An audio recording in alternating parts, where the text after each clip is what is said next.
आजादी का ये महापर्व 140 करोड़ संकल्पों का पर्व है। आजादी का ये पर्व सामूहिक सिद्धियों का गौरव का पल है और हृदय उमंग से भरा हुआ है। देश एकता की भावना को निरंतर मजबूती दे रहा है। 140 करोड़ देशवासी आज तिरंगे के रंग में रंगे हैं। हर घर तिरंगा, भारत के हर कोने से, चाहे रेगिस्तान हो या हिमालय की चोटियां, समंदर के तट हो या घनी आबादी वाले क्षेत्र, हर तरफ से एक ही गुंज है, एक ही जयकारा है। हमारी प्राण से भी प्यारी मां।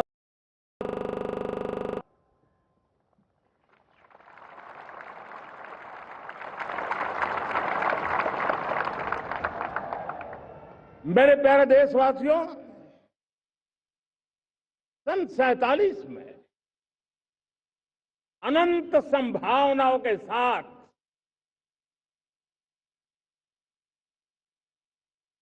कोटि कोटि भुजाओं के सामर्थ्य के साथ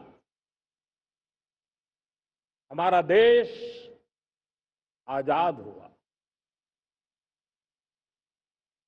देश की आकांक्षाएं उड़ानें भर रही थी, लेकिन चुनौतियां उससे भी कुछ ज्यादा थी। पूज्य बापू के सिद्धांतों पर चलते हुए संविधान सभा के सदस्यों ने एक बहुत ही महत्वपूर्ण दायित्व निभाया। भारत का संविधान गत 75 वर्ष से एक प्रकाश स्तंभ बन करके हमें मार्ग दिखाता रहा है। भारत के संविधान निर्माता अनेक विद महापुरुष डॉक्टर राजेंद्र प्रसाद,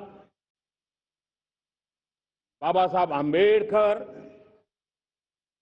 पंडित नेहरू, सरदार वल्लभ भाई पटेल, डॉक्टर सर्वपल्ली राधाकृष्णन जी, इतना ही नहीं, हमारी नारी शक्ति का भी योगदान कम नहीं था।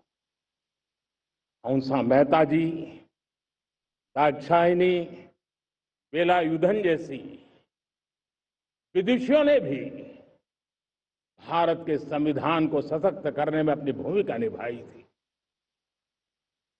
आज लाल किले की प्राचीर से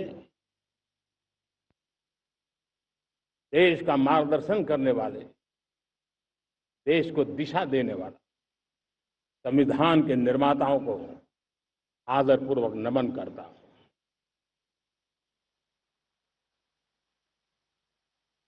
मेरे प्यारे देशवासियों, हम आज डॉक्टर श्यामा प्रसाद मुखर्जी की 125वीं जयंती भी मना रहे हैं। डॉक्टर श्यामा प्रसाद मुखर्जी भारत के संविधान के लिए बलिदान देने वाले देश के पहले महापुरुष थे। संविधान के लिए बलिदान, धारा 370 की दीवार गिराकर एक देश एक संविधान के मंत्र को जब हमने साकार किया तो हमने डॉक्टर श्यामा प्रसाद मुखर्जी को सच्ची श्रद्धांजलि दी। लाल किले पर आज कई विशेष महानुभाव उपस्थित हैं। दूर सुदूर गांव के पंचायतों के सदस्य हैं, ड्रोन दीदी के प्रतिनिधि हैं, लखपति दीदी की प्रतिनिधि हैं, खेल जगत से जुड़े लोग हैं, राष्ट्र जीवन में कुछ न कुछ देने वाले यहां महानुभाव उपस्थित हैं। एक प्रकार से यहां मेरी आंखों के सामने मैं लघु भारत के दर्शन कर रहा हूं और टेक्नोलॉजी के माध्यम से विशाल भारत के साथ भी आज लाल किला जुड़ा हुआ है।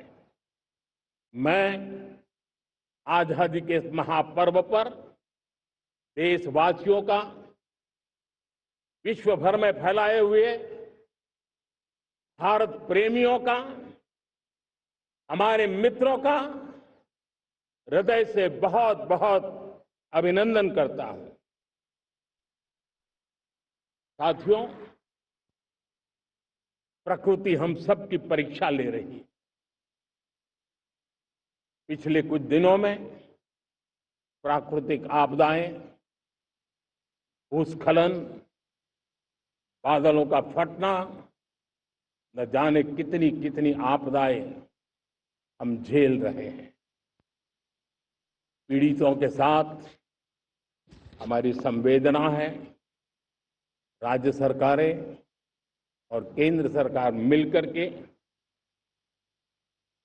बचाव के काम, राहत के काम, पुनर्वसन के काम में पूरी शक्ति से जुटे हुए हैं। साथियों,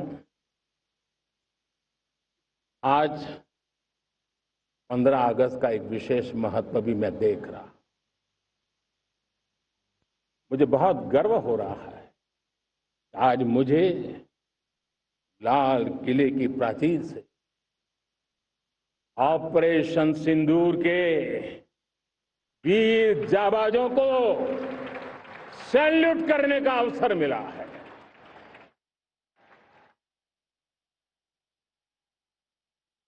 हमारे वीर जाबाज सैनिकों ने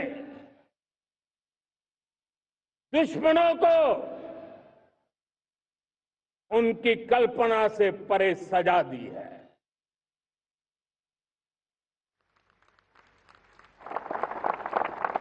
22 अप्रैल को पहलगाम में सीमा पार से आतंकियों ने आकर के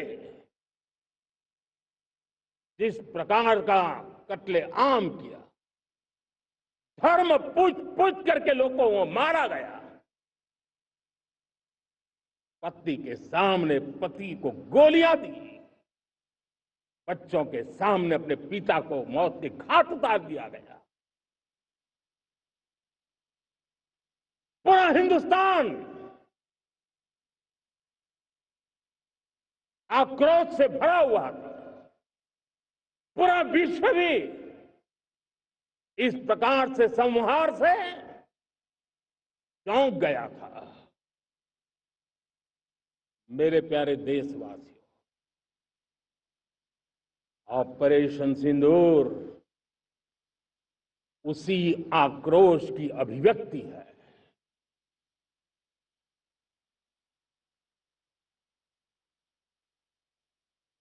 बाईस तारीख के बाद हमने हमारे सेना को खुली छूट दे दी।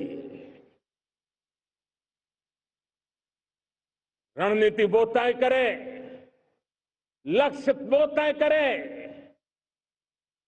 समय भी वो चुने और हमारी सेना ने वो करके दिखाया जो कई दशकों तक कभी हुआ नहीं था। सैकड़ों किलोमीटर दुश्मन की धरती पर घुस करके आतंकी हेडक्वार्टर्स को मिट्टी में मिला दिया, आतंकी इमारतों को खंडहर बना दिया।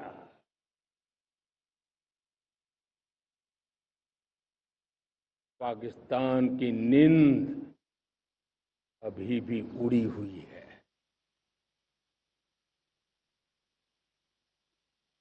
पाकिस्तान में हुई तबाही इतनी बड़ी है कि रोज नए नए खुलासे हो रहे हैं, नई नई जानकारियां आ रही हैं।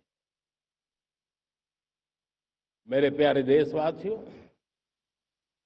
हमारा देश कई दशकों से आतंक को झेलता आया हुआ है। देश के सीने को छलनी कर दिया गया है। अब हमने एक न्यू नॉर्मल प्रस्थापित किया। आतंक को और आतंकी को पालने पोसने वालों को, आतंकियों को ताकत देने वालों को अब हम अलग अलग नहीं मानेंगे।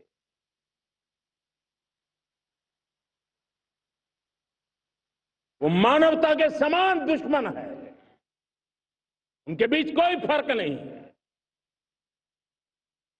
अब भारत ने तय कर लिया है कि न्यूक्लियर की धमकियों को अब हम सहने वाले नहीं हैं। न्यूक्लियर ब्लैकमेल लंबे अरसे से चलाया,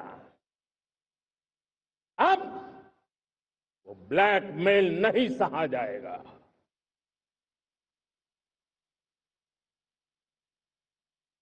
आगे भी अगर दुश्मनों ने ये कोशिश जारी रखी, हमारी सेना तय करेगी, सेना की शर्तों पर, सेना जो समय निर्धारित करे उस समय पर, सेना जो तौर तरीके तय करे उस तौर तरीके से, सेना जो लक्ष्य तय करे उस लक्ष्य को अब हम अमल में ला करके रहने वाले हैं। हम मुंह तोड़ जवाब देंगे। मेरे प्यारे देशवासियों, भारत ने तय कर लिया है, खून और पानी एक साथ नहीं बहेंगे।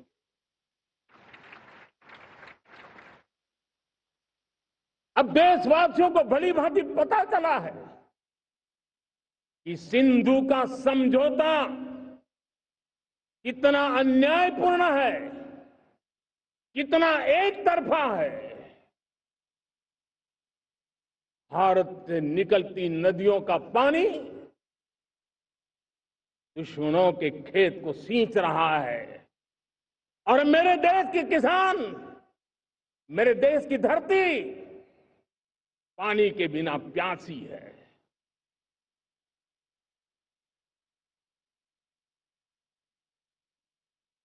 ये ऐसा समझौता था जिसने पिछले 7 दशक से मेरे देश के किसानों का अकल्पनीय नुकसान किया है।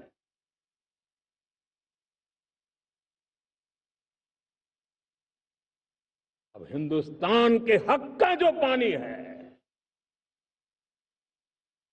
उस पर अधिकार सिर्फ और सिर्फ हिंदुस्तान का है, हिंदुस्तान के किसानों का है। भारत कतई सिंधु समझौते को, उस स्वरूप को दशकों तक सहा है, उस स्वरूप को आगे नहीं सहा जाएगा। किसान हित में, राष्ट्र हित में ये समझौता हमें मंजूर नहीं है। मेरे प्यारे देशवासियों, आजादी के लिए असंख्य लोगों ने बलिदान दी, अपनी जवानी खपा दी, जेलों में जिंदगी गुजारी है, फांसी के तख्त पर लटके हैं, कुछ लेने पाने बनने के लिए नहीं, मां भारती के स्वाभिमान के लिए, कोटि कोटि जनों की आजादी के लिए, गुलामी की जंजीरों को तोड़ने के लिए। और मन में एक ही भाव था, स्वाभिमान। साथियों, गुलामी ने हमें निर्धन बना दिया, गुलामी ने हमें निर्भर भी बना दिया, औरों पर हमारी निर्भरता बढ़ती गई। हम सब जानते हैं, आजादी के बाद कोटि कोटि जनों के पेट भरना बड़ी चुनौती थी, लेकिन यही मेरे देश के किसान हैं जिन्होंने खून पसीना एक करके देश के अन्न के भंडार भर दिए।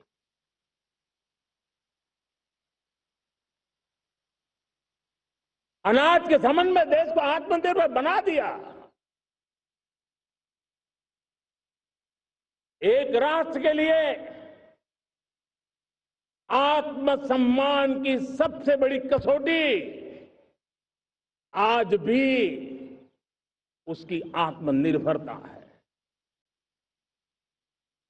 और मेरे प्यारे देशवासियों, विकसित भारत का आधार भी है आत्मनिर्भर भारत।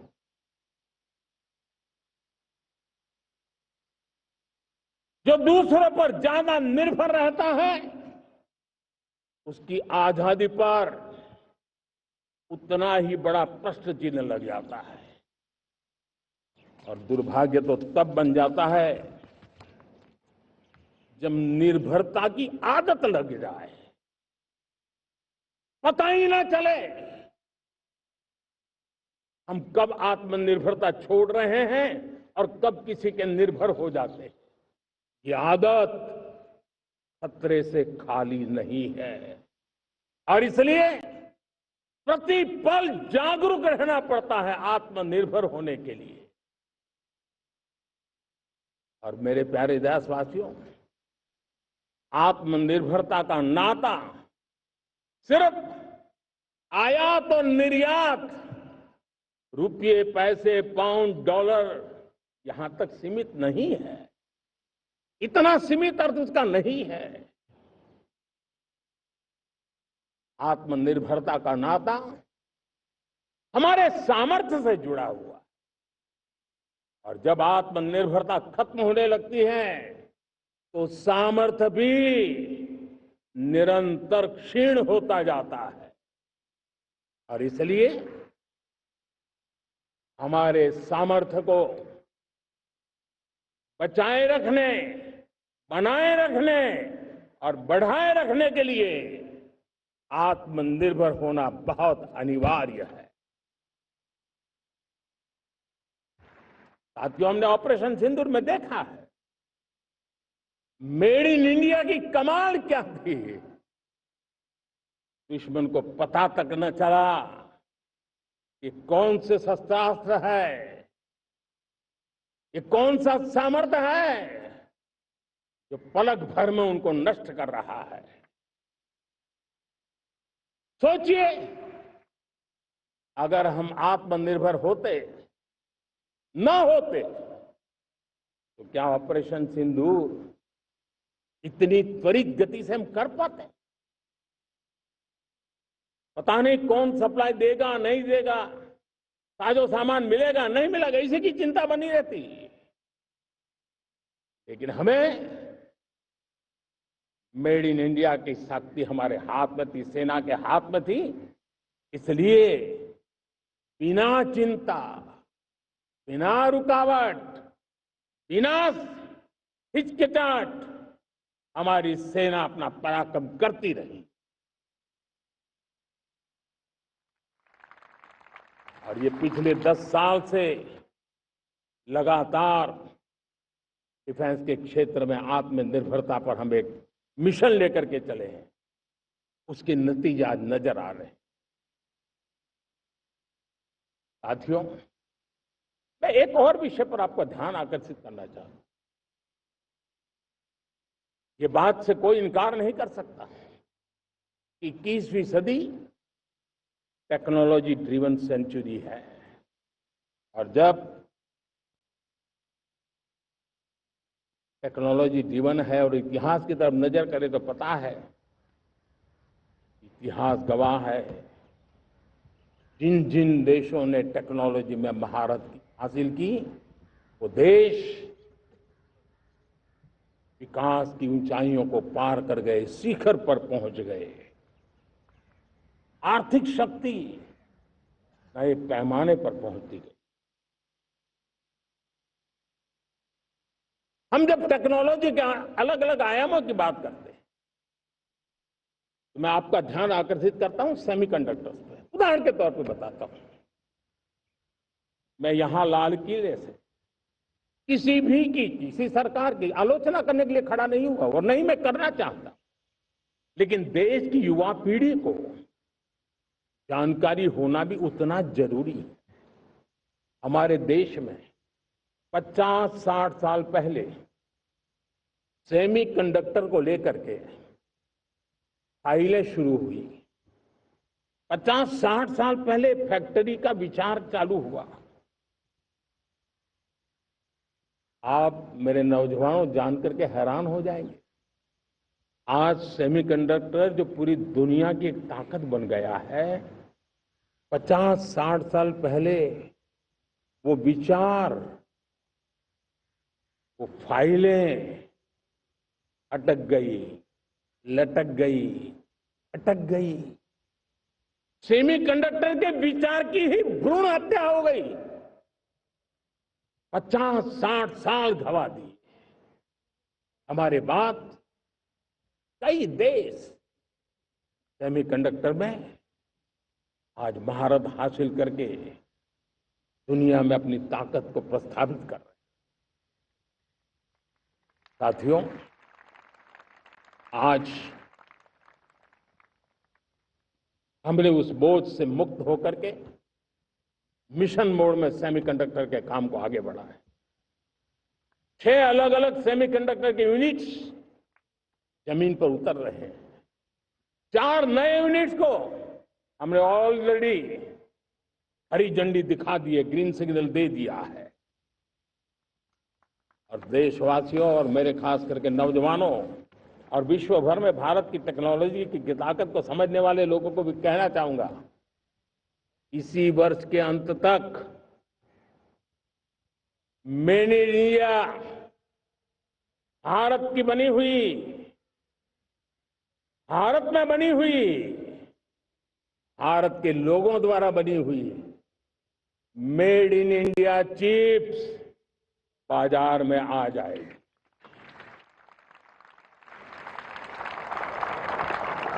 मैं दूसरा उदाहरण देना चाहता हूं। अब ऊर्जा के क्षेत्र में हम सब जानते हैं कि हम एनर्जी के लिए बहुत सारे देशों पर डिपेंडेंट है। पेट्रोल हो, डीजल हो, गैस हो, लाखों करोड़ रुपए हमें खर्च करके लाना पड़ता है। हमें इस संकट से देश को आत्मनिर्भर बनाना, ऊर्जा में आत्मनिर्भर बनाना बहुत जरूरी है। हमने बीड़ा उठाया और आज 11 वर्ष में सोलर एनर्जी 30 गुना बढ़ चुकी है। हम नए नए डैम बना रहे हैं ताकि हाइड्रो का विस्तार हो और हमें क्लीन एनर्जी की उपलब्ध हो, भारत मिशन ग्रीन हाइड्रोजन लेकर के आज हजारों करोड़ रुपए इन्वेस्ट कर रहा है। भविष्य की ऊर्जा को ध्यान में रख करके, ऊर्जा के क्षेत्रों को ध्यान में रख करके भारत न्यूक्लियर एनर्जी पर भी बहुत बड़े इनिशिएटिव ले रहा है। न्यूक्लियर एनर्जी में 10 नए न्यूक्लियर रिएक्टर तेजी से काम कर रहे हैं। 2047 तक, जो कि हमने विकसित भारत का लक्ष्य तय किया है, जब देश की आजादी के 100 साल होंगे, हम परमाणु ऊर्जा क्षमता 10 गुना से भी अधिक बढ़ाने का संकल्प लेकर के आगे बढ़ रहे हैं। मेरे प्यारे देशवासियों, रिफॉर्म एक निरंतर प्रक्रिया है। समयानुकूल परिस्थिति के अनुसार रिफॉर्म करते जाना होता है। हम न्यूक्लियर एनर्जी के क्षेत्र में बहुत बड़े रिफॉर्म लेकर के आए। अब हमने प्राइवेट सेक्टर के लिए भी परमाणु ऊर्जा को उसके द्वार खोल दिए हैं। हम शक्ति को जोड़ना चाहते हैं। मेरे प्यारे देशवासियों, दुनिया जब आज ग्लोबल वार्मिंग को लिए चिंता करती है, तब मैं विश्व को भी बताना चाहता हूं कि भारत ने तय किया था कि हम 2030 तक क्लीन एनर्जी भारत में 50% पहुंचा देंगे। ये लक्ष्य हमारा 2030 तक था।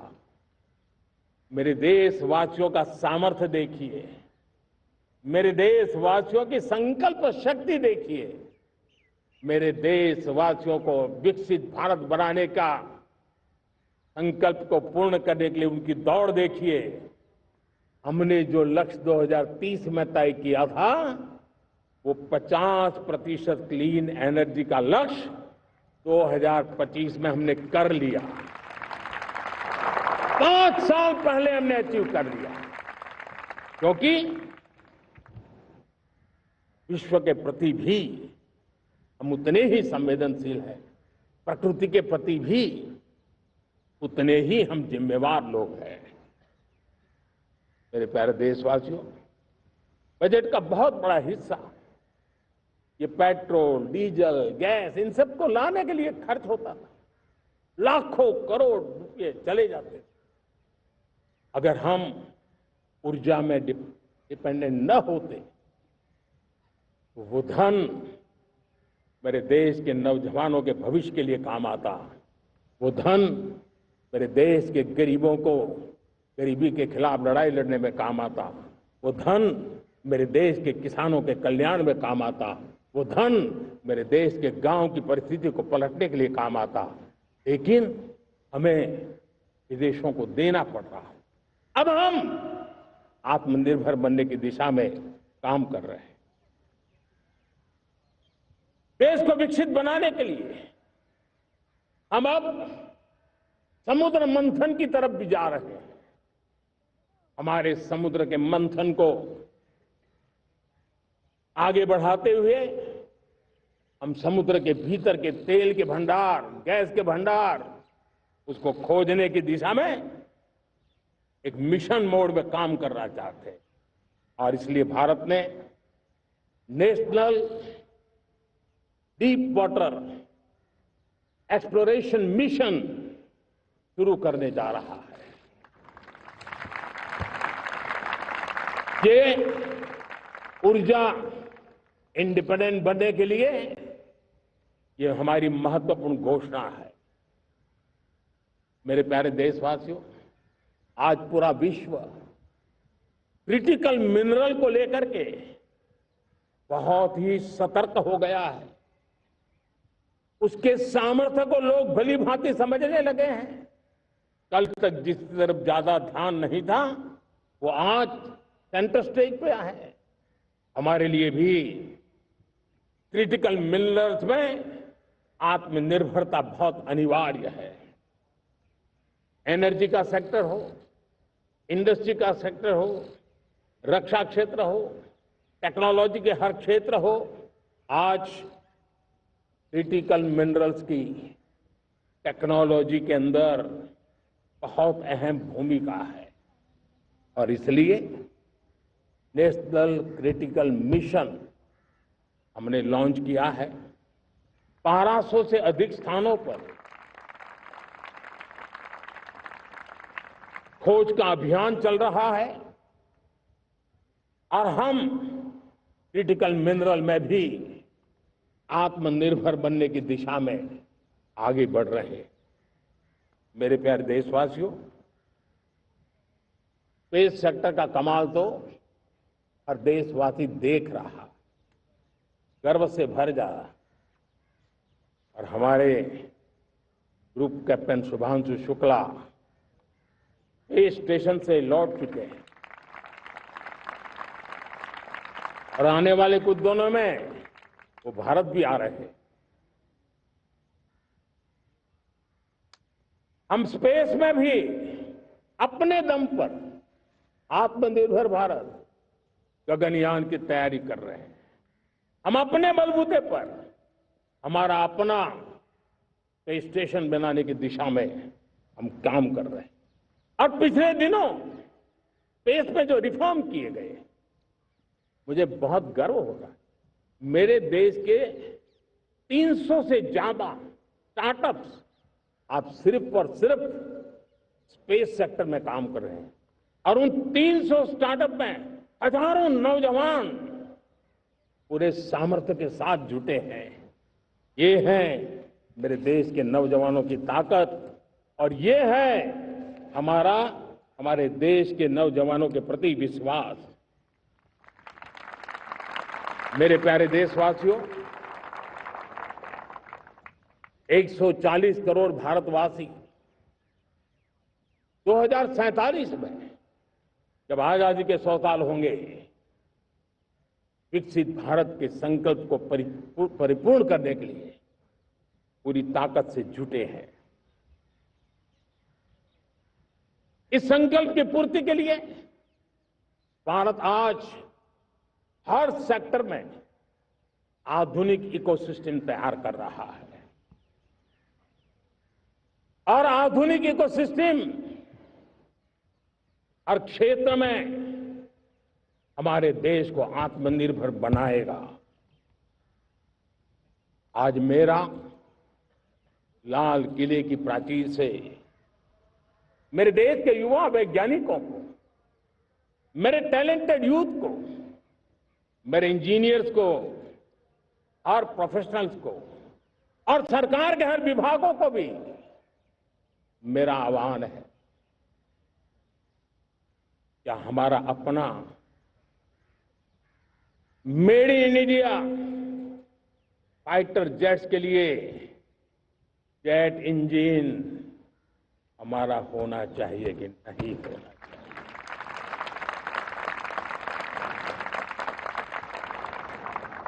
हम फार्मा ऑफ द वर्ल्ड माने जाते हैं।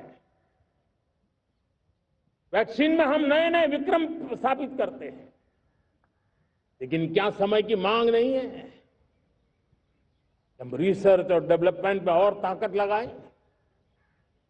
हमारे अपने पेटेंट हो, हमारी अपनी बनाई हुई मानव जात के कल्याण की सस्ते से सस्ती और सबसे कारगर नई नई दवाइयों की शोध हो और संकट में साइड इफेक्ट के बिना मानव जात के कल्याण में काम आए। बायो 3 पॉलिसी भारत सरकार ने बनाई है। मैं देश के नौजवानों को कहता हूं, आइए बायो 3 पॉलिसी का अध्ययन करके अब कदम उठाइए। देश का भाग्य बदलना है, आपका सहयोग चाहिए। मेरे प्यारे देशवासियों, आज आईटी का युग है, डेटा की ताकत है। क्या समय की मांग नहीं है? ऑपरेटिंग सिस्टम से लेकर के साइबर सुरक्षा तक डीप टेक से लेकर के आर्टिफिशियल इंटेलिजेंस तक सारी चीजें हमारी अपनी हो, इस पर हमारे ही लोगों का सामर्थ्य जुटा हुआ हो, उनकी सामर्थ्य शक्ति का विश्व को परिचय कराए।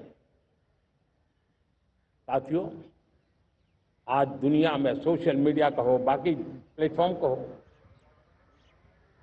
दुनिया के प्लेटफॉर्म पर हम काम कर रहे हैं। दुनिया ने हमने दिखा दिया है, यूपीआई का हमारा प्लेटफॉर्म आज दुनिया को अजोबा कर रहा है। हमारे में सामर्थ्य है। रियल टाइम ट्रांजैक्शन में 50% अकेला भारत यूपीआई के माध्यम से कर रहा है। इसका मतलब की ताकत है। क्रिएटिव वर्ल्ड हो, सोशल मीडिया हो, ये जितने भी प्लेटफॉर्म्स हैं, मेरे देश के नौजवानों में चुनौती करता हूं आपको, आइए हमारे अपने प्लेटफॉर्म क्यों ना हो, हम क्यों दूसरों पर निर्भर रहे, क्यों भारत का धन बाहर जाए। और मुझे आपके सामर्थ्य पर भरोसा है। मेरे प्यारे देशवासी, जैसे ऊर्जा के क्षेत्र में हम डिपेंडेंट हैं, वैसा ही देश का दुर्भाग्य है कि फर्टिलाइजर, उसमें भी हमें दुनिया पर निर्भर रहना पड़ता है। मेरे देश के किसान भी फर्टिलाइजर का सही उपयोग कर करके धरती माता की सेवा कर सकते हैं। अनाप शनाप उपयोग से भी धरती मां को बहुत नुकसान पहुंचा रहे हैं।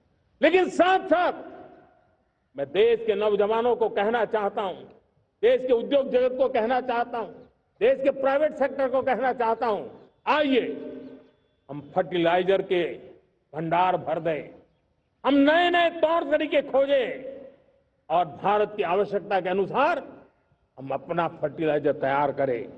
हम औरों पर निर्भर न रहे। साथियों, आने वाला युग ईवी का है। अब ईवी बैटरी क्या हम नहीं बनाएंगे? हम निर्भर रहेंगे?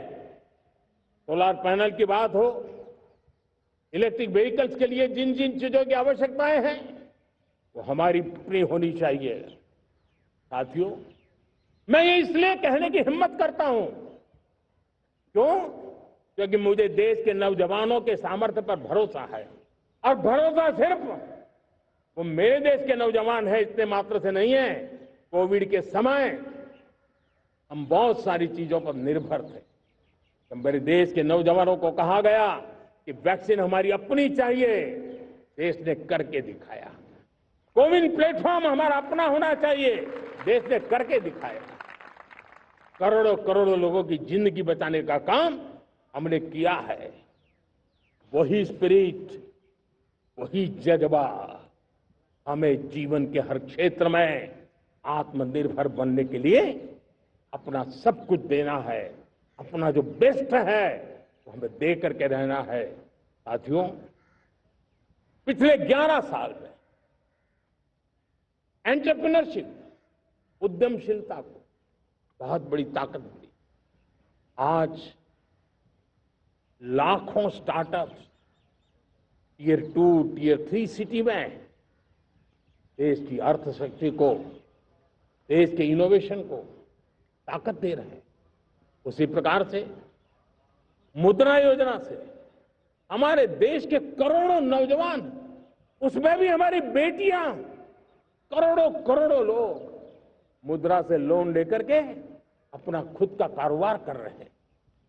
खुद तो अपने पैरों पर खड़े हुए हैं, लेकिन औरों को भी पैरों पर खड़े रहने की ताकत देते हैं। वे भी एक प्रकार से हर व्यक्ति को आत्मनिर्भर बनाने का अवसर दे रही है। मेरे साथियों,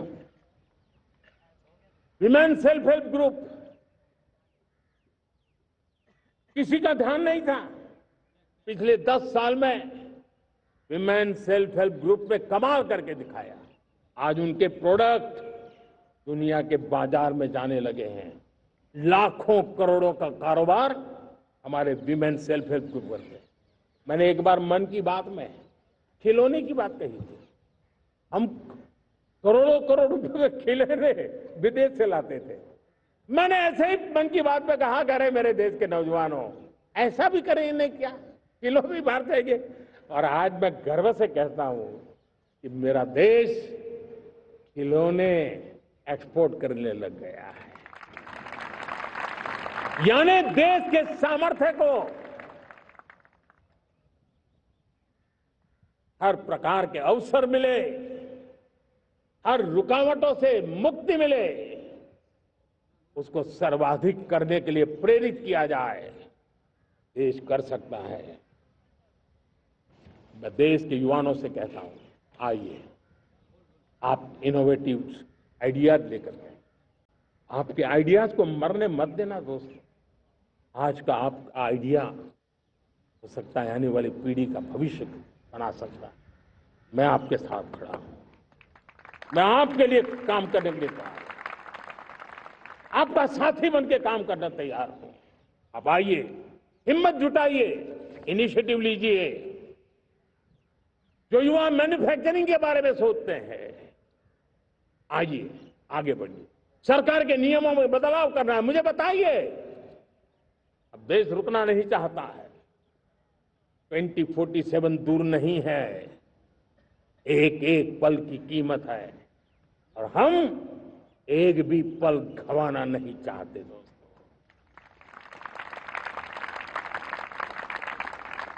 साथियों, ये आगे बढ़ने का अवसर है, बड़े सपने देखने का अवसर है, संकल्प के लिए समर्पित होने का अवसर है। जब सरकार आपके साथ है और मैं स्वयं आपके साथ हूं, तब हम नया इतिहास बना सकते हैं। साथियों, आज नेशनल मैन्युफैक्चरिंग मिशन पर बहुत तेजी से काम हो रहा है। हमारे एमएसएमई उसका लोहा दुनिया मानती है। ये दुनिया में बड़ी बड़ी चीजें बनती है ना, कुछ न कुछ तो औजार हमारे देश के एमएसएमई के द्वारा जाते हैं, बड़े गर्व के साथ जाते हैं। लेकिन हम कॉम्प्रिहेंसिव इंटीग्रेटेड विकास की राह पर जाना चाहते हैं, और इसलिए उनकी शक्ति बढ़े। और उसमें भी मैंने पहले एक बार लाल किले से कहा था, जीरो डिफेक्ट जीरो इफेक्ट। आज कहना चाहता हूं कि हमें विश्व बाजार में अपने सामर्थ्य का लोहा मनवाना है, तो हमें क्वालिटी में निरंतर नई ऊंचाइयों को पार करना। दुनिया क्वालिटी को स्वीकार करती है, हमारी गुणवत्ता सबसे ज्यादा हो, और सरकार के भी प्रयास हो, रॉ मटेरियल की भी उपलब्धि हो, हमारी प्रोडक्शन की कॉस्ट कैसे कम हो, हम उसमें दम रह गए। और साथियों, हम सभी जो उत्पादन के क्षेत्र में लगे हैं, उन सबका मंत्र होना चाहिए, दाम कम लेकिन दम ज्यादा। हमारी हर प्रोडक्ट का दम ज्यादा हो लेकिन दाम कम हो। इस भाव को लेकर के हमें आगे बढ़ना है। मेरे प्यारे देशवासियों, आजादी के लिए अनगिनत लोगों ने बलिदान दिए हैं। मैंने पहले भी कहा, जवानी खपा दी, फांसी पे लटक गए। क्यों? स्वतंत्र भारत के लिए। 75-100 साल पहले का वो कालखंड याद कीजिए। पूरा देश स्वतंत्र भारत के मंत्र को लेकर के जीता था। आज समय की मांग है, स्वतंत्र भारत का मंत्र लेकर के जीने वालों ने हमें स्वतंत्र भारत दिया। आज 140 करोड़ देशवासियों का एक ही मंत्र होना चाहिए, समृद्ध भारत।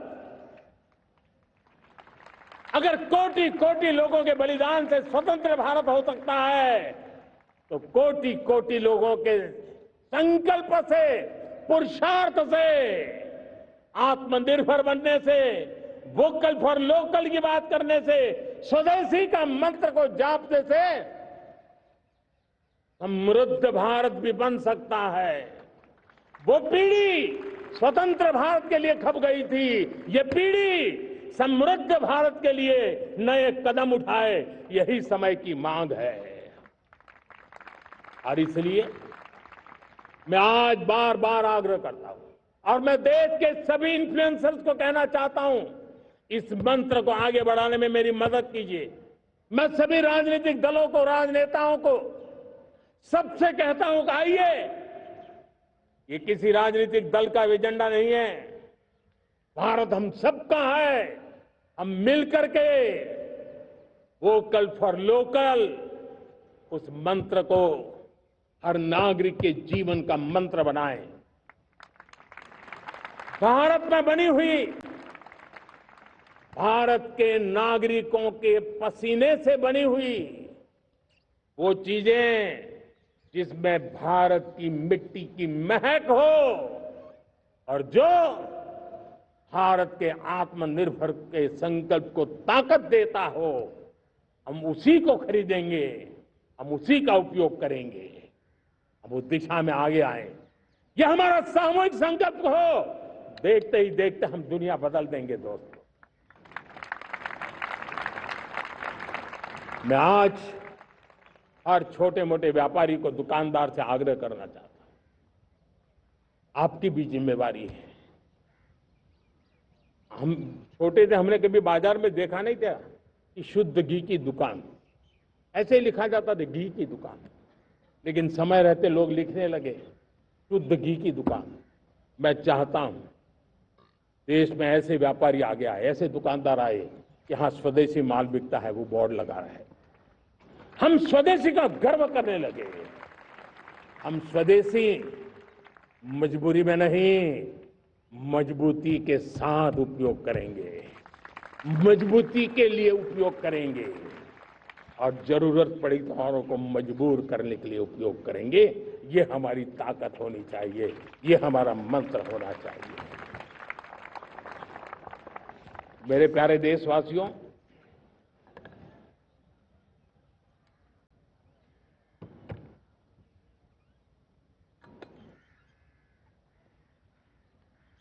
मुझे बहुत लंबे समय से सरकार में काम करने का अवसर मिला है। मैंने कई सारे उतार चढ़ाव देखे हैं। सरकारों की मुसीबतों से भी मैं परिचित हूं, व्यवस्थाओं की मर्यादाओं से भी परिचित हूं। लेकिन उसके बावजूद भी हमारी जिम्मेवारी है कि हम किसी की लकीर को छोटी करने में अपनी ताकत बर्बाद न करें। मैं बड़े अनुभव से कहता हूं, किसी दूसरे की लकीर छोटी करने के लिए अपनी ऊर्जा हमें नहीं खपानी है। हमें पूरी ऊर्जा के साथ हमारी लकीर को लंबा करना है।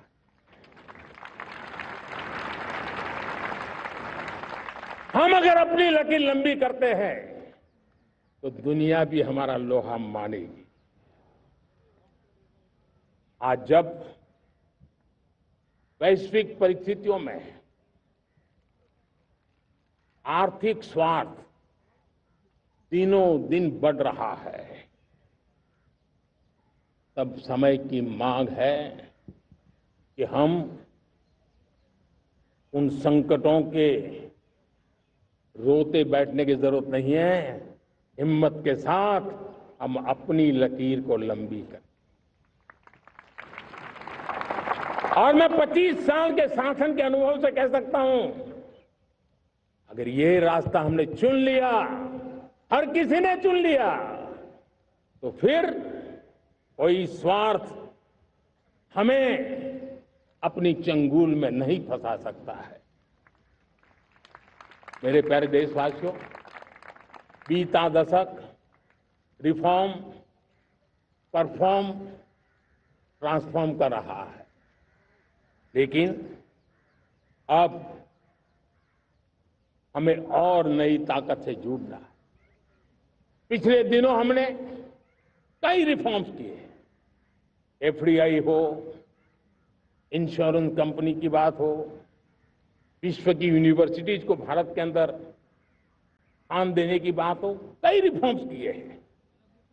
40,000 से ज्यादा अनावश्यक कंप्लायंसेस को हमने खत्म किया है।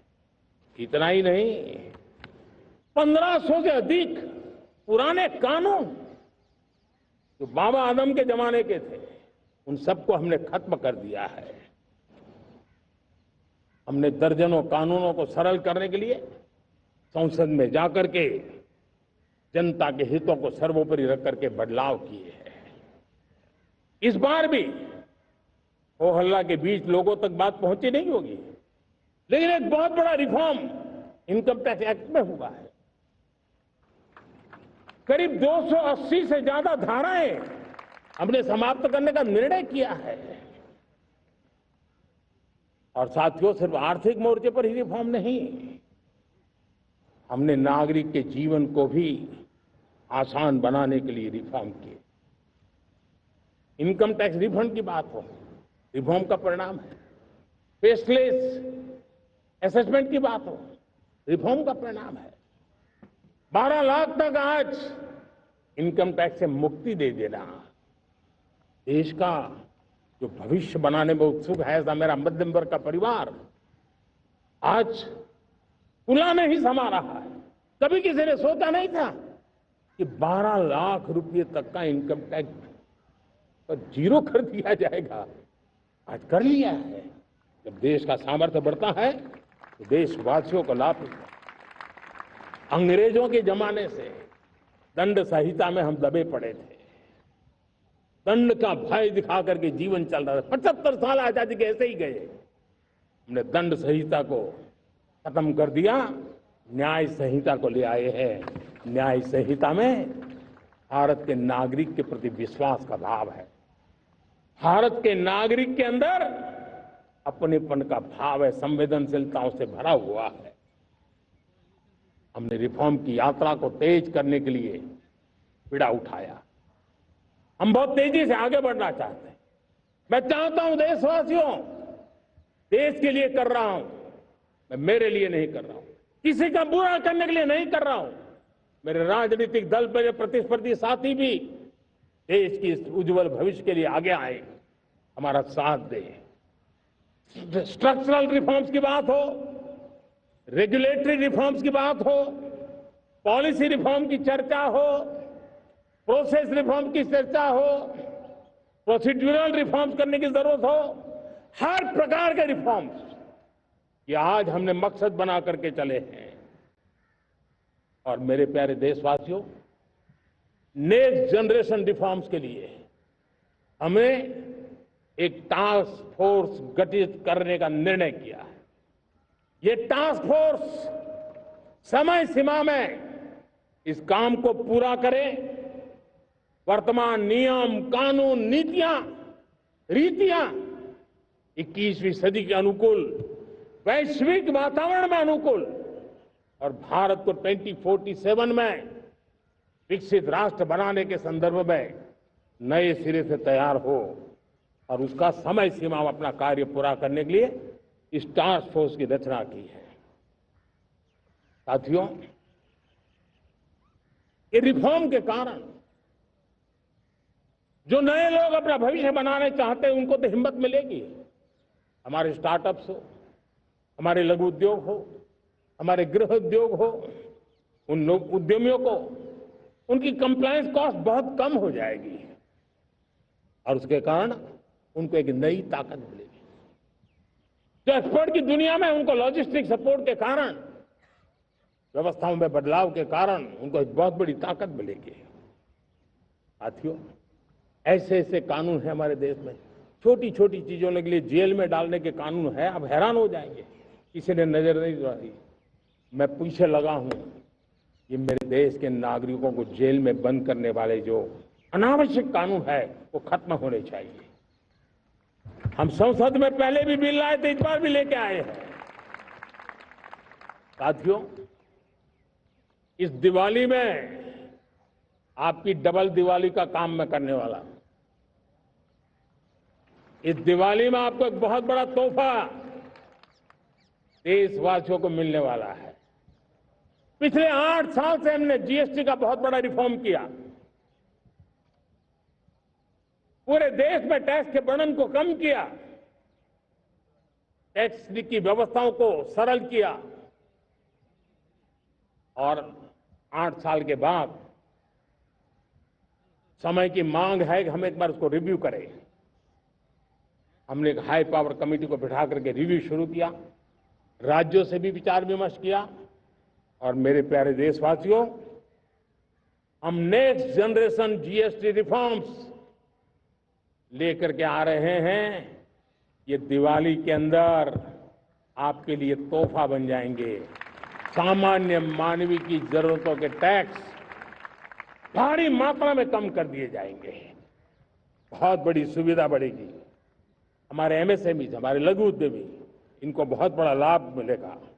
रोजमर्रा की चीजें बहुत सस्ती हो जाएगी और उससे इकोनॉमी को भी एक नया बल मिलने वाला है। मेरे प्यारे देशवासियों, आज देश तीसरी बड़ी इकोनॉमी बनने के लिए समय है, तेज गति से आगे बढ़ रहा है। हम दरवाजे खटखटा रहे हैं और बहुत तेजी से हम उसको अचीव भी कर लेंगे। और कोई तो दिन होगा, मैं आपके बीच आकर के लाल किले की प्राचीर से ये खबर भी सुनाऊंगा।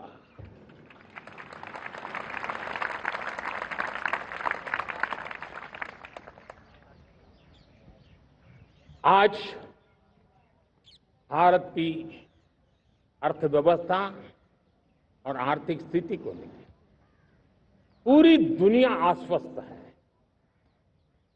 इतनी अस्थिरता के बीच आशा की किरण बना हुआ है भारत का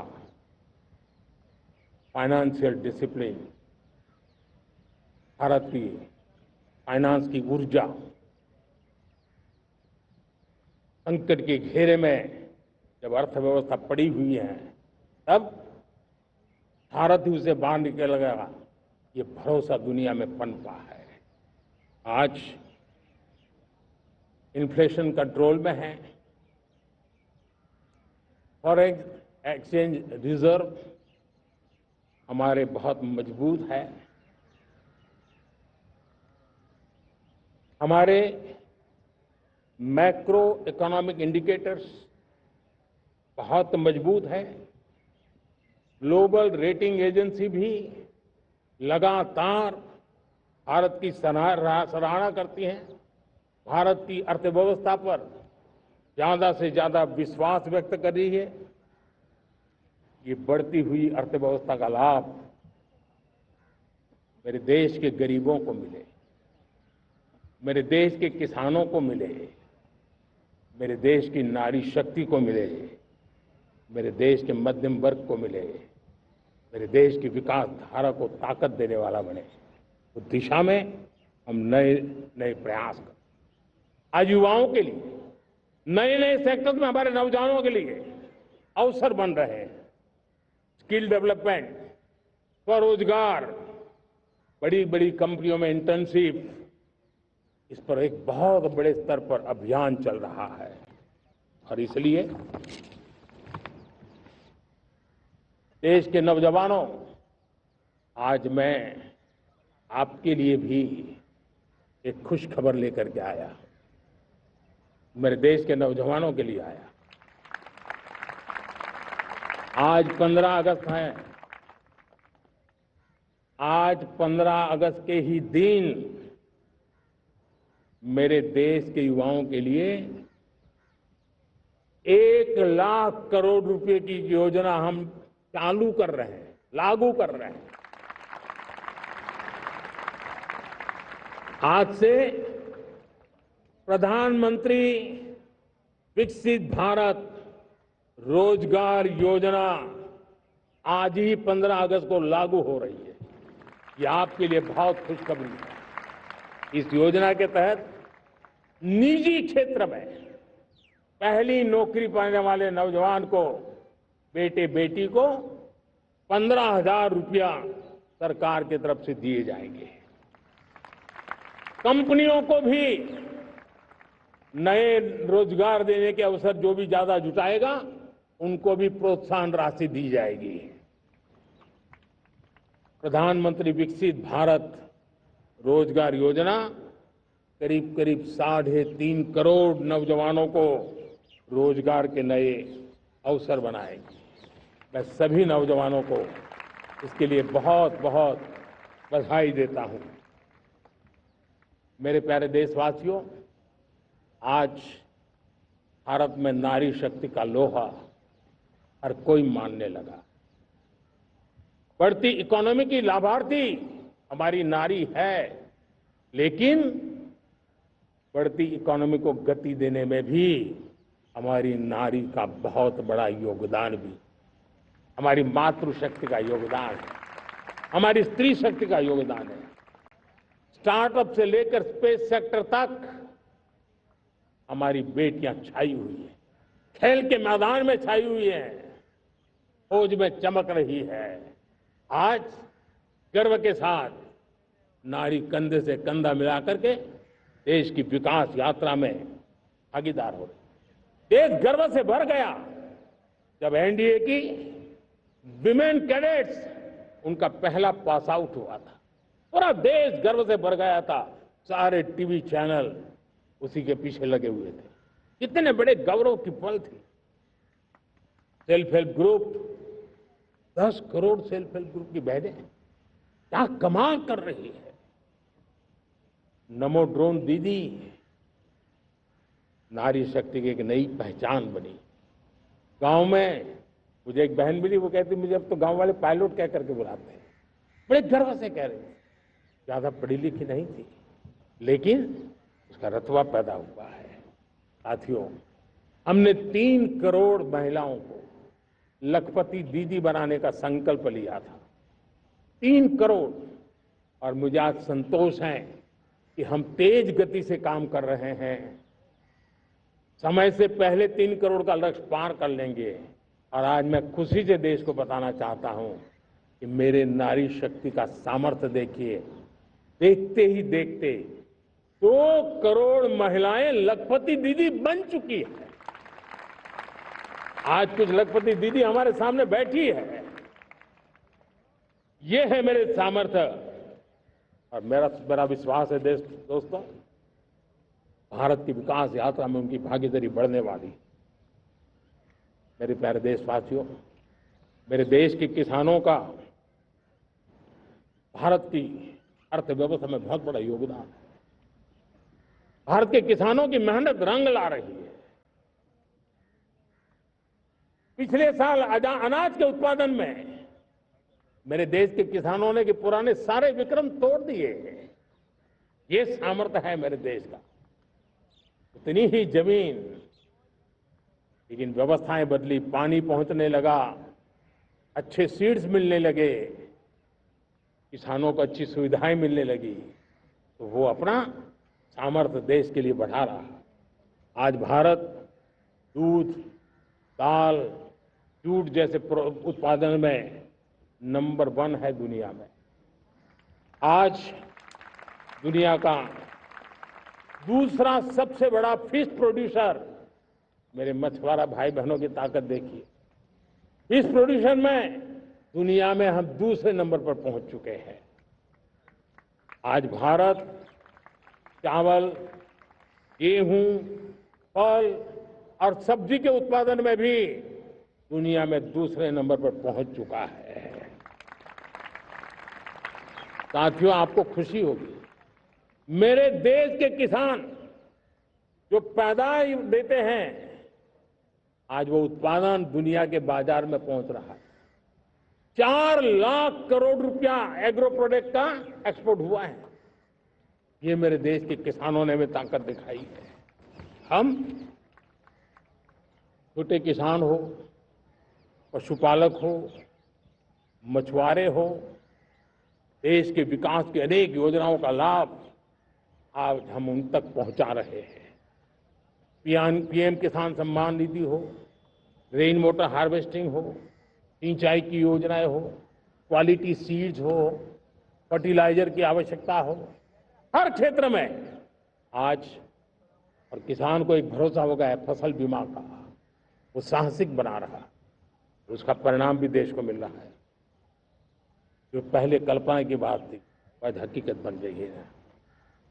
देशवासियों, हमारे देश के पशुधन को बचाने के हमें कोविड की वैक्सीन मुफ्त में मिली, वो तो याद है, लेकिन हम पशुधन के लिए भी अब तक 125 डोज मुफ्त में पशुओं को लगा चुके हैं।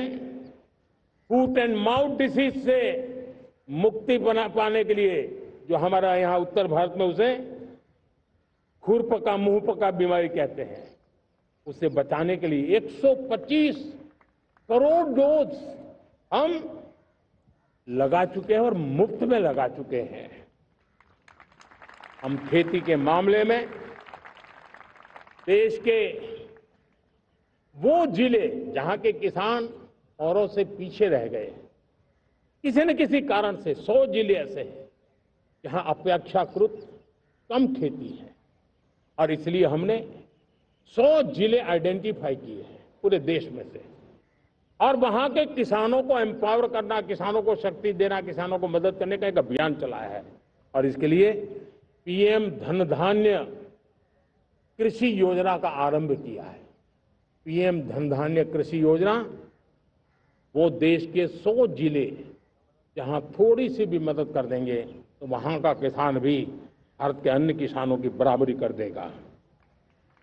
मेरे प्यारे देशवासियों, भारत के किसान, भारत के पशुपालक, भारत के मछुआरे, ये हमारी सबसे बड़ी प्राथमिकता है। भारत के किसान, भारत के मछुआरे, भारत के पशुपालक, उनसे जुड़ी किसी भी अहितकारी नीति के आगे मोदी दीवार बन के खड़ा है।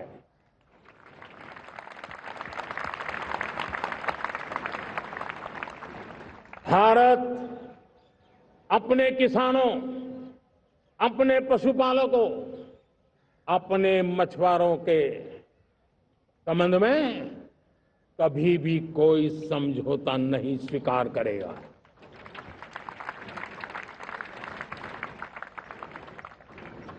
प्यारे देशवासियों, गरीबी क्या होती है मुझे किताबों में पढ़ना नहीं पड़ा है, मैं जानता, सरकार में भी रहा हूं, और इसलिए मेरी कोशिश रही है कि सरकार फाइलों में नहीं होनी चाहिए। सरकार देश के नागरिकों की लाइफ में होनी चाहिए। दलित हो, पीड़ित हो, शोषित हो, वंचित हो, उनके लिए सकारात्मक रूप से सरकारें प्रोएक्टिव हो, सरकारें प्रो पीपल हो। उस दिशा में हम निरंतर प्रयास कर रहे हैं। समाज के हर जरूरत व्यक्ति के लिए, कुछ लोगों को लगता है कि सरकार की योजनाएं पहले भी आती, जी नहीं, हम सरकार की योजनाओं को जमीन पर उतार रहे हैं, सैचुरेशन पर बल देते हैं, और सामाजिक न्याय का अगर कोई सच्चा एजुकेशन है तो सैचुरेशन में है, जिसमें कोई हकदार छूटे नहीं, हकदार के घर तक सरकार जाए और उसे अपना हक की चीजें मिले, उसके लिए हम काम कर रहे हैं। जनधन अकाउंट जब खोले गए ना, वो सिर्फ बैंक का अकाउंट था ऐसा नहीं है, उसे एक स्वाभिमान मिला था कि बैंक के दरवाजे मेरे लिए भी खुलते हैं, मैं भी बैंक के दरवाजे में जाकर के टेबल पे हाथ रख करके बात कर सकता हूं। ये विश्वास हमने जगाया है। आयुष्मान भारत ने बीमारी को सहने की आदत से मुक्ति दिलाने का और उनको अच्छे स्वास्थ्य के लिए मदद करने का काम, और जब हम वरिष्ठ नागरिकों को 5 लाख रुपए से ज्यादा मदद कर करके उनके आरोग्य की चिंता करते हैं, आज पीएम आवास 4 करोड़ गरीबों को घर मिलना मतलब जिंदगी के नए सपने वहां सजते हैं। वो सिर्फ 4 दीवारें नहीं है दोस्तों। रेहड़ी पटरी वालों के लिए पीएम स्वनिधि योजना, जो कभी ब्याज के चक्कर में फंसा रहता था, आज पीएम स्वनिधि से रेहड़ी पटरी वाला भी, और आपने देखा वो यूपीआई से पैसे लेता है, यूपीआई से पैसे देता है। ये बदलाव आखिरी व्यक्ति तक चिंता, लोगों की लाइफ में सरकार होनी चाहिए। उसी के कारण ये जमीन से जुड़ी योजनाएं बनती हैं और जमीन से जुड़ी योजनाएं जमीन पर उतरती हैं और जमीन से उतरी हुई योजनाएं जीवन में बदलाव लाने का एक सशक्त माध्यम बन जाती हैं। एक समय था, गरीब हो, पीड़ित हो, आदिवासी, वंचित हो, दिव्यांग हो, हमारी विधवा माताएं बहनें हो, अपने हक के लिए दर दर भटकते रहते थे। सरकारी दफ्तरों में चक्कर लगाते लगाते जिंदगी पूरी हो जाती। आज सरकार आपके दरवाजे पर आती है, सैचुरेशन के अप्रोच को लेकर के आती है। करोड़ों लाभार्थियों को सरकारी योजनाओं का लाभ मिल रहा है। डायरेक्ट बेनिफिट ट्रांसफर एक बहुत बड़ा क्रांतिकारी काम हुआ है। साथियों, गरीबी हटाओ के नारे देश ने बहुत सुने हैं, लाल किले से भी सुने, और देश सुन सुन करके थक गया था और देश ने मान लिया था कि गरीबी हट नहीं सकती है। लेकिन जब हम योजनाओं को गरीब के घर तक ले जाते हैं, विश्वास को गरीब के मन में हम पैदा करते हैं, तो मेरे देश के 25 करोड़ गरीब गरीबी को परास्त कर करके, गरीबी से बाहर निकल करके एक नया इतिहास बनाते हैं। आज 10 करोड़ गरीब और 10 वर्ष में 25 करोड़ से ज्यादा गरीब गरीबी को परास्त कर करके गरीबी से बाहर निकले हैं और एक नियो मिडिल क्लास तैयार हुआ है। मेरे साथियों, ये नियो मिडिल क्लास और मिडिल क्लास एक ऐसी जुगलबंदी है जिसमें एस्पिरेशन भी है, एफर्ट भी है। वो देश को आगे बढ़ाने के लिए बहुत बड़ा सामर्थ्य बनने वाली है। मेरे प्यारे देशवासियों, बहुत ही निकट भविष्य में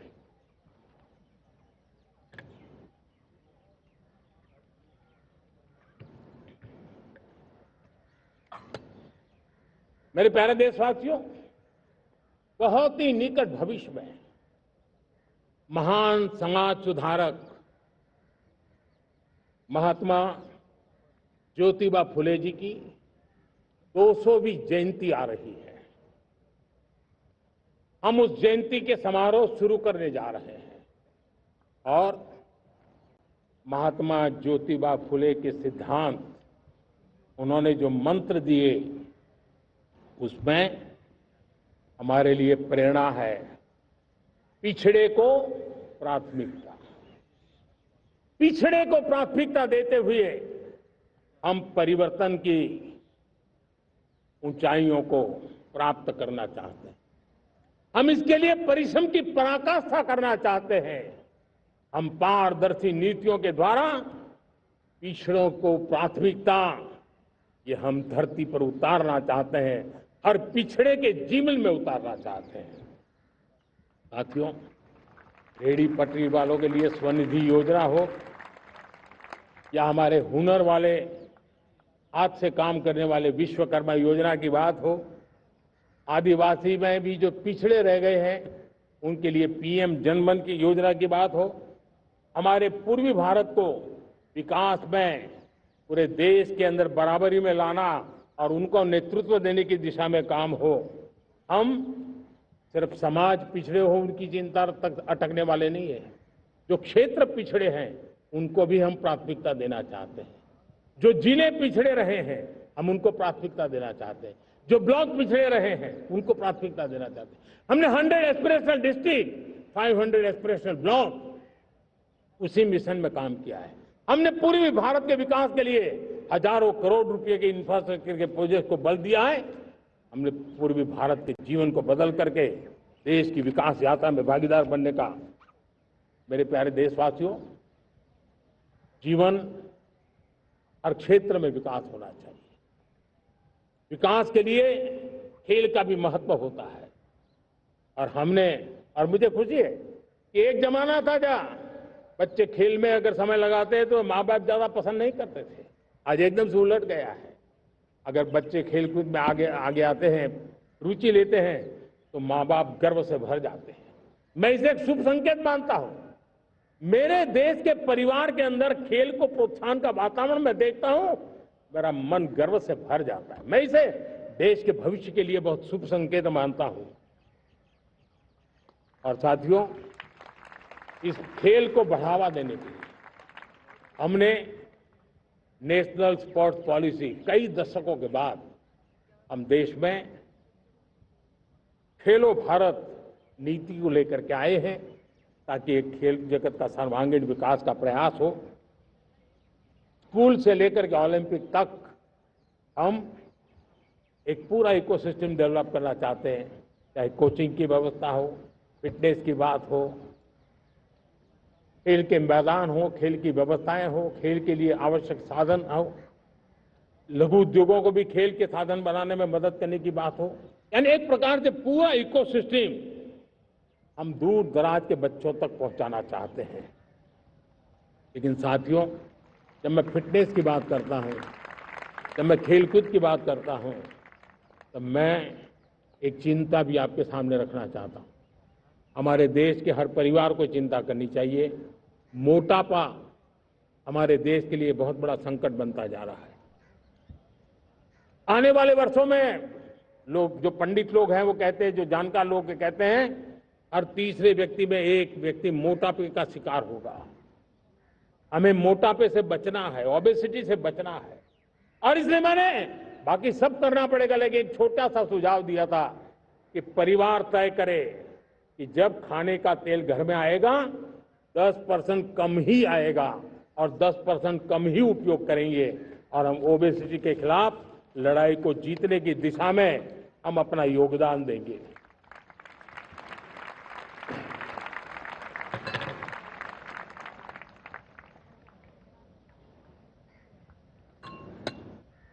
मेरे प्यारे देशवासियों, हमारा देश भाग्यवान है।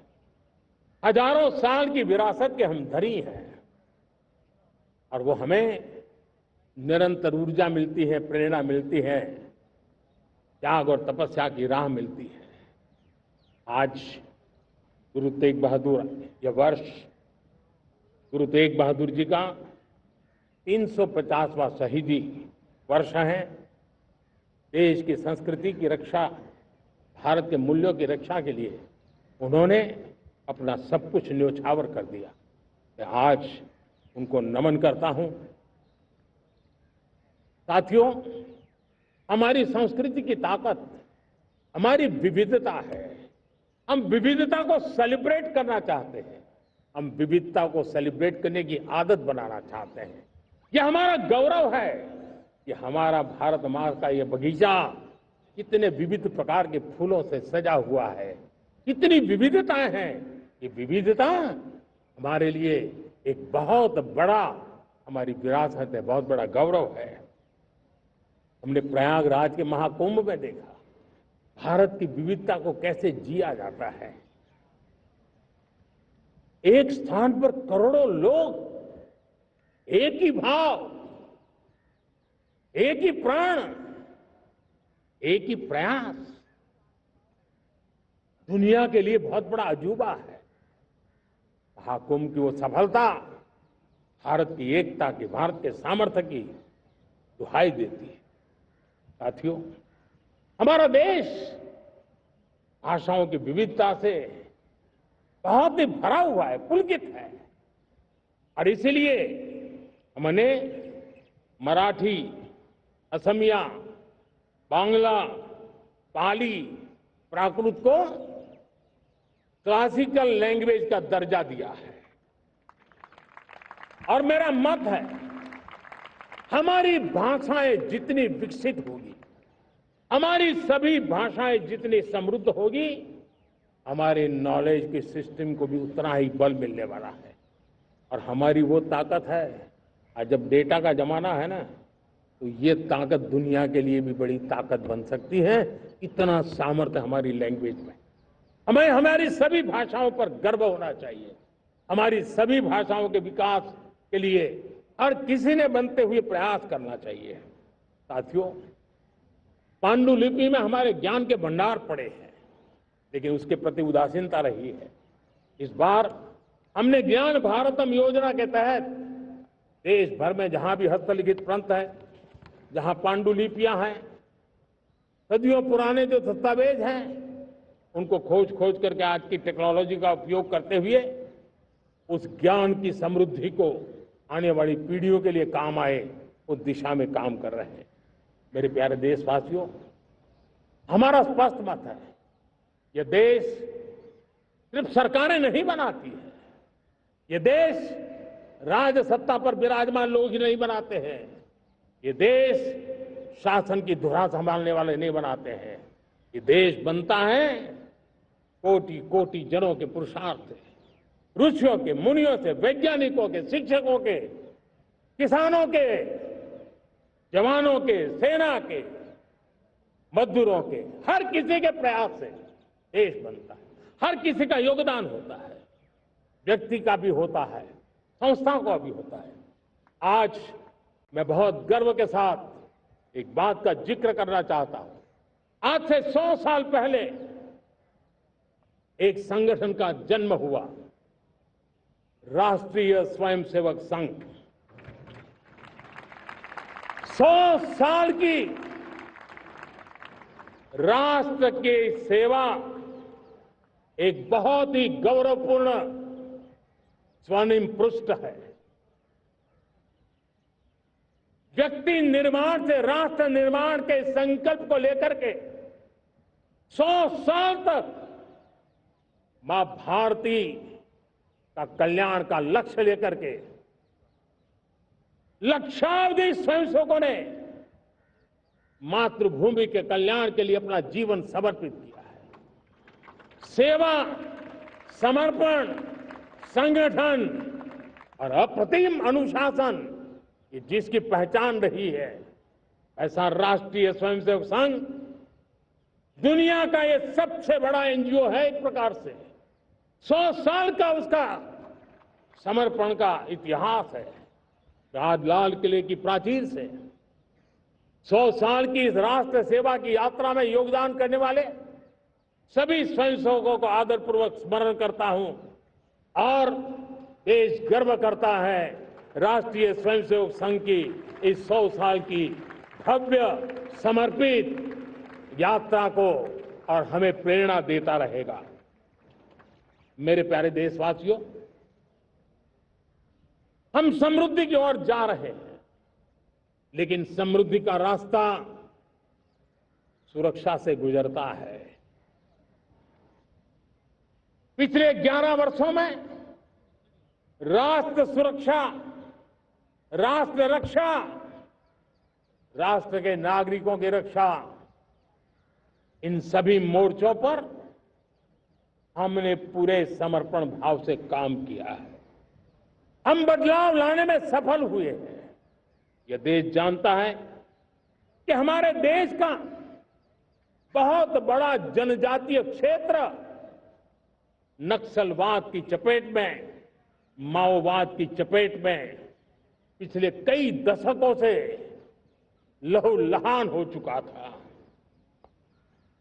सबसे ज्यादा नुकसान मेरे आदिवासी परिवारों को हुआ। आदिवासी माताओं बहनों ने अपने सपने के होनहार बच्चों को खो दिया। नौजवान बेटे गलत रास्ते पर खींच लिए गए, भटकाए गए, उनकी जीवन को तबाह कर दिया गया। हमने फौलादी हाथ से काम लिया। एक समय था, कभी 125 से ज्यादा जिलों में नक्सलवाद अपनी जड़ें जमा चुका था।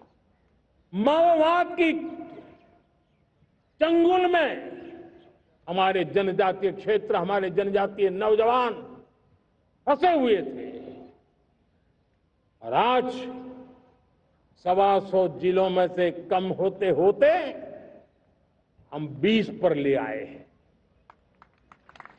उन जनजातीय समाज की सबसे बड़ी हमने सेवा की है। और आप देखिए, एक जमाना था जब बस्तर को याद करते ही माओवाद, नक्सलवाद, बम बंदूक की आवाज सुनाई देती थी। उसी बस्तर में माओवाद नक्सल से मुक्त होने के बाद जब बस्तर के नौजवान ओलंपिक करते हैं, हजारों नौजवान भारत माता की जय बोल करके खेल के मैदान में उतरते हैं, पूरा वातावरण उत्साह से भर जाता है। ये बदलाव देश देख रहा है। जो क्षेत्र कभी रेड कॉरिडोर के रूप में जाने जाते थे, वो आज विकास के ग्रीन कॉरिडोर बन रहे हैं। साथियों, हमारे लिए गर्व की बात है, भारत के नक्शे में जिन क्षेत्रों को लहूलुहान कर दिया गया था, लाल रंग से रंग दिया गया था, हमने वहां संविधान, कानून और विकास का तिरंगा फहरा दिया है। मेरे प्यारे देशवासियों,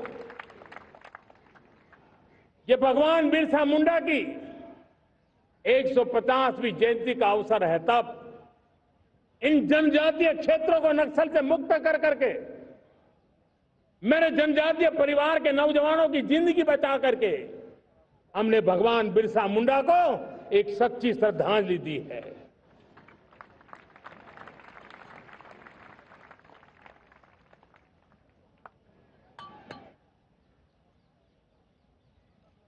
मेरे प्यारे देशवासियों, मैं आज देश के सामने एक चिंता, एक चुनौती के संबंध में आगाह करना चाहता हूं। षड्यंत्र के तहत, सोची समझी साजिश के तहत देश की डेमोग्राफी को बदला जा रहा है। एक नए संकट के बीज बोए जा रहे हैं। और ये घुसपैठिए मेरे देश के नौजवानों की रोजी रोटी छीन रहे हैं। एक घुसपैठिए मेरे देश की बहन बेटियों को निशाना बना रहे हैं। ये बर्दाश्त नहीं होगा। ये घुसपैठिए भोले भाले आदिवासियों को भ्रमित करके उनकी जमीनों पर कब्जा कर रहे हैं। ये देश सहन नहीं करेगा।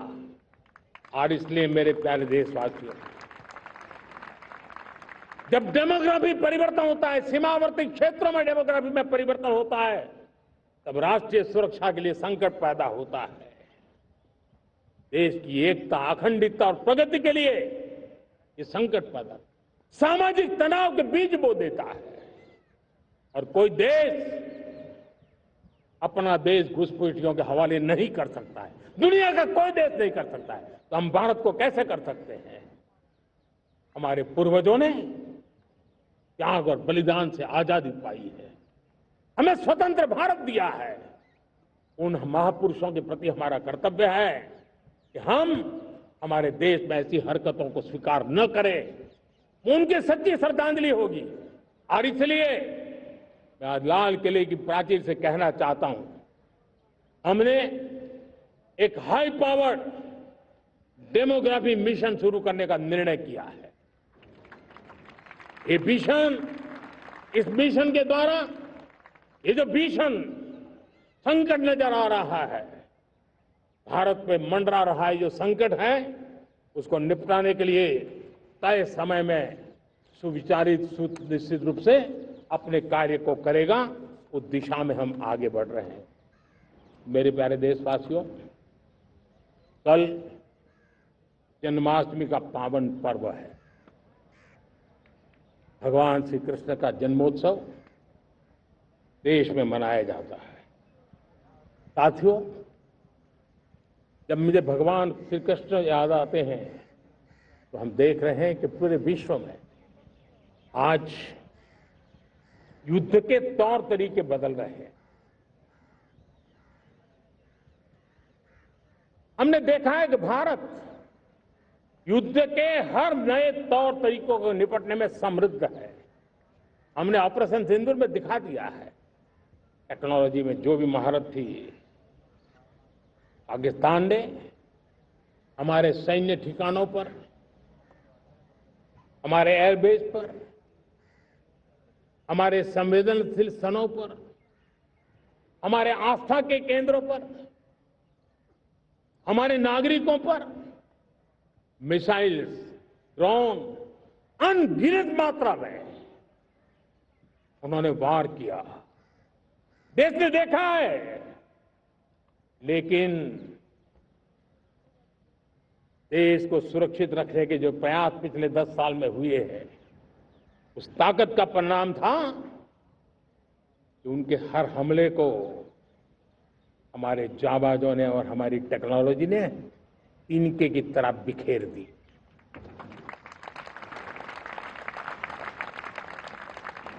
रत्ती भर नुकसान नहीं कर पाए। और इसलिए जब युद्ध के मैदान में टेक्नोलॉजी का विस्तार हो रहा है, टेक्नोलॉजी हावी हो रही है, तब राष्ट्र की रक्षा के लिए, देश के नागरिकों की सुरक्षा के लिए हमें भी, हमने जो आज महारत पाई है, वो महारत का और विस्तार करने की जरूरत है। हमने आज जो महारत पाई है, उसको लगातार अपग्रेडेड करते रहने की आवश्यकता है।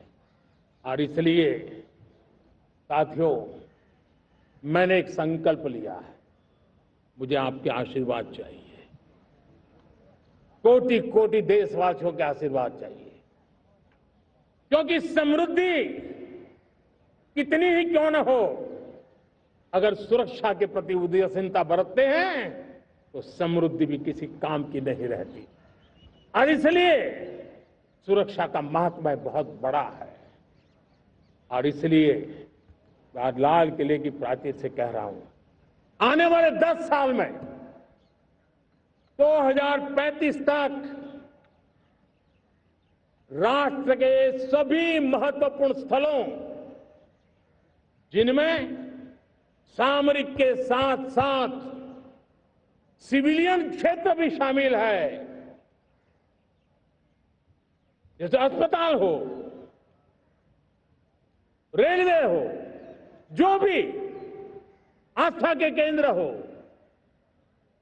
उन्हें टेक्नोलॉजी के नए प्लेटफॉर्म द्वारा पूरी तरह सुरक्षा का कवच दिया जाएगा। ये सुरक्षा का कवच लगातार विस्तार होता जाए, देश का हर नागरिक सुरक्षित महसूस करे। किसी भी प्रकार की टेक्नोलॉजी हम पर वार करने आ जाए, हमारी टेक्नोलॉजी उससे बेहतर सिद्ध हो। और इसलिए आने वाले 10 साल 2035 तक मैं ये राष्ट्रीय सुरक्षा कवच का विस्तार करना चाहता हूं, मजबूती देना चाहता हूं, आधुनिक बनाना चाहता हूं। और इसलिए भगवान श्री कृष्ण से प्रेरणा पाकर के हमने श्री कृष्ण का जो सुदर्शन चक्र था, उस सुदर्शन चक्र की राह को चुना है। आप में से बहुत लोगों को याद होगा, जब महाभारत की लड़ाई चल रही थी, श्री कृष्ण ने अपने सुदर्शन चक्र से सूर्य के प्रकाश को रोक दिया था और दिन में ही अंधेरा कर दिया था। सूर्य प्रकाश को सुदर्शन चक्र से रोक दिया था। और तब अर्जुन ने जो शपथ ली थी जयद्रथ का वध करने की, उस प्रतिज्ञा को अर्जुन पूर्ण कर पाए थे। वो सुदर्शन चक्र के पराक्रम और रणनीति का परिणाम था। अब देश सुदर्शन चक्र मिशन लॉन्च करेगा।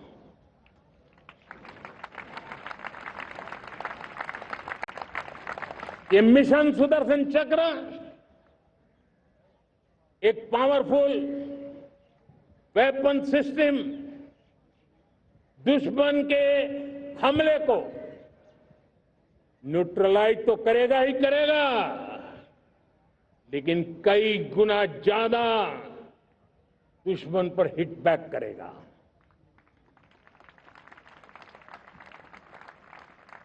हमने भारत के इस मिशन सुदर्शन चक्र के लिए कुछ मूलभूत बातें भी तय की है। आने वाले 10 सालों में हम उसको प्रखरता से आगे बढ़ाना चाहते हैं।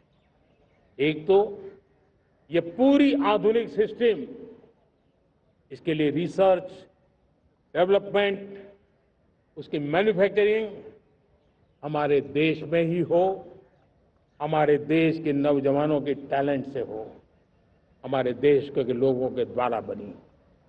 दूसरा, एक ऐसी व्यवस्था होगी जो वॉरफेयर के हिसाब से भविष्य में क्या क्या संभावनाएं हैं उसका हिसाब किताब लगा करके +1 की स्ट्रेटेजी वर्कआउट करेगी। और तीसरा, सुदर्शन चक्र की एक ताकत थी, वो बहुत ही प्रिसाइज, जहां जाना था वहीं जाता था और वापस श्री कृष्ण के पास लौट के आता था। हम इस सुदर्शन चक्र के द्वारा भी टारगेटेड प्रिसाइज एक्शन के लिए भी व्यवस्था को विकसित करने की दिशा में आगे बढ़ेंगे। और इसलिए युद्ध के बदलते तौर तरीकों में राष्ट्र की सुरक्षा, नागरिकों की सुरक्षा के लिए मैं बड़े प्रतिबद्धता के साथ इस कार्य को आगे बढ़ाने के लिए वचन देता हूं। मेरे प्यारे देशवासियों, जब हम लोकतंत्र की बात करते हैं, स्वतंत्र भारत की बात करते हैं, तब हमारा संविधान हमारे लिए सर्वोच्च दीप स्तंभ होता है, हमारा प्रेरणा का केंद्र होता है। लेकिन आज से 50 साल पहले भारत के संविधान का गला घोंट दिया गया था, भारत के संविधान के पीठ पे छुरा भोंक दिया गया था, देश को जेल खाना बना दिया गया था, आपातकाल लगा दिया गया था, इमरजेंसी थोप दी गई थी। इमरजेंसी के 50 साल हो रहे। देश की किसी भी पीढ़ी ने संविधान की हत्या के इस पाप को कभी भूलना नहीं चाहिए। संविधान की हत्या करने वाले पापियों को नहीं भूलना चाहिए। और हमें भारत के संविधान के प्रति अपने समर्पण को और मजबूती देते आगे बढ़ना चाहिए। वो हमारी प्रेरणा है। मेरे प्यारे देशवासियों, मैंने इसी लाल किले से पंच प्रण की बात कही थी। मैं आज लाल किले से फिर से एक बार मेरे देशवासियों का पुनः स्मरण जरूर करना चाहता हूं। विकसित भारत बनाने के लिए न हम रुकेंगे, न हम झुकेंगे। हम परिश्रम की पराकाष्ठा करते रहेंगे और अपनी आंखों के सामने 2047 में विकसित भारत बना करके रहेंगे। मेरे प्यारे देशवासियों, हमारा दूसरा प्रण है कि हम हमारे जीवन में, हमारी व्यवस्थाओं में, हमारे नियम, कानून, परंपराओं में गुलामी का एक भी कण अब बचने नहीं देंगे। हम हर प्रकार की गुलामी से मुक्ति पाकर के ही रहेंगे। मेरे प्यारे देशवासियों, हम अपनी विरासत पर गर्व करेंगे। हमारी पहचान का सबसे बड़ा आभूषण, सबसे बड़ा गहना, सबसे बड़ा मुकुटमणि हमारी विरासत है। हम विरासत का गर्व करेंगे। मेरे प्यारे देशवासियों, इन सब के लिए एकता, ये मंत्र सबसे बड़ा शक्तिशाली मंत्र है। और इसलिए एकता की डोर को कोई काट न सके, ये हमारा सामूहिक संकल्प होगा। मेरे प्यारे देशवासियों, मां भारती के प्रति कर्तव्य निभाना ये पूजा से कम नहीं है, तपस्या से कम नहीं है, आराधना से कम नहीं है। और उसी भाव से हम सब मातृभूमि के कल्याण के लिए परिश्रम की पराकाष्ठा करते हुए 2047 विकसित भारत के लक्ष्य को पार करने के लिए अपने आप को अपा देंगे, अपने आप को झोंक देंगे। जो भी सामर्थ्य है, कोई भी अवसर को छोड़ेंगे नहीं। इतना ही नहीं, नए अवसरों को निर्माण करेंगे और निर्मित करने के बाद हम 140 करोड़ देशवासियों के सामर्थ्य से आगे बढ़ते ही रहेंगे, बढ़ते ही रहेंगे, बढ़ते ही रहेंगे। मेरे प्यारे देशवासियों, हमें याद रखना है, 140 करोड़ देशवासियों को याद रखना है, परिश्रम में जो तपा है, परिश्रम में जो तपा है, उसने ही तो इतिहास रचा है। परिश्रम में जो तपा है, उसने ही तो इतिहास रचा है। जिसने फौलादी चट्टानों को तोड़ा है, जिसने फौलादी चट्टानों को तोड़ा है, उसने ही समय को मोड़ा है। जिसने फौलादी चट्टानों को तोड़ा है, उसने ही समय को मोड़ा है। और समय को मोड़ देने का भी, समय को मोड़ देने का भी यही समय है, सही समय है। मेरे प्यारे देशवासियों, एक बार फिर आप सबको